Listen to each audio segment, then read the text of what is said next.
Қазақстанда 2025 жылы әлеуметтік төлемдер мен зейнетақы мөлшері көтерілмек.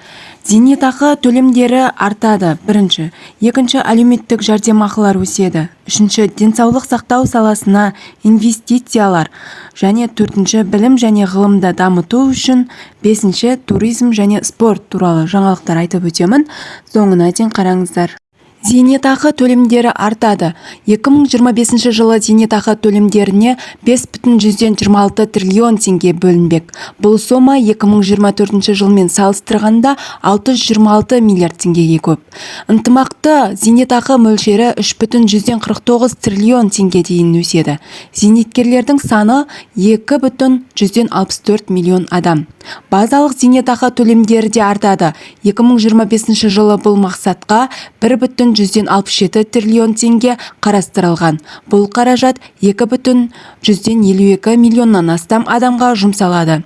Базалық зейнетақы төлемдері Қазақстандағы өмір сүру деңгейіне сәйкес белгіленіп, зейнеткерлердің ең төменгі қажеттіліктерін қамтуы тиіс. Әлеуметтік жәрдемақылар өседі. Әлеуметтік төлемдерге бөлінетін қаражат 2025 жылы 2,12 триллион теңгені құрайды.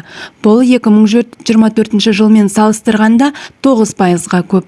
Балалары бар отбасыларға төленетін жәрдемақылар 1,19 триллион теңгені құрайды. Бұл 1,174 миллион отбасыны қамтиды.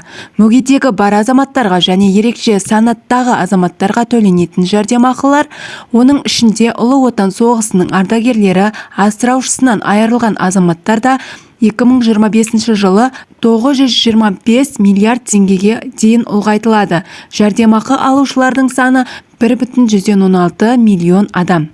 Денсаулық сақтау саласына инвестициялар. 2025 жылы денсаулық сақтау саласына бөлінетін қаржы 133 миллиард теңге.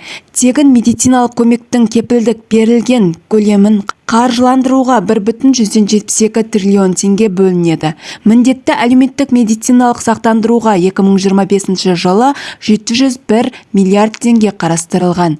Төртінші, білім және ғылымды дамыту үшін 2025 жылы ғылым және жоғары білім саласына бөлінетін қаржы да едәуір артады. 118 миллиард теңге көбейіп, жалпы сомасы 791 миллиард теңгеге құрайды.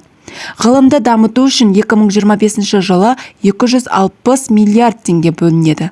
Жоғарғы оқу орнында білім беру сапасын арттыру мақсатында гранттар саны ұлғайтылып, студенттердің стипендиялары көбейеді. Сонымен қатар білім беру жүйесінің инфрақұрылымын дамыту және оқу орындарының материалдық техникалық базасын нығайту жоспарланып отыр. Бесінші, туризм және спорт. 2025 жылы спорт және туризм саласына 141 миллиард теңге қарастырылған. Қаражат жоғары спорт пен бұқаралық спортты қолдауға және ұлттық спорт түрлері мен спорттағы дарынды жастарды дамытуға арналады. Берген ақпаратым пайдалы болса, арнаға тіркеліп, лайк басып, қолдап қойыңыздар. Келесі ақпаратта жәрдемақылардың қанша берілетіні, зейнетақы қанша берілетіні туралы айтып өтемін. Сол үшін каналымды жоғалтып алмас үшін тіркеліп, қолдап қойыңыздар. Назарларыңызға рахмет.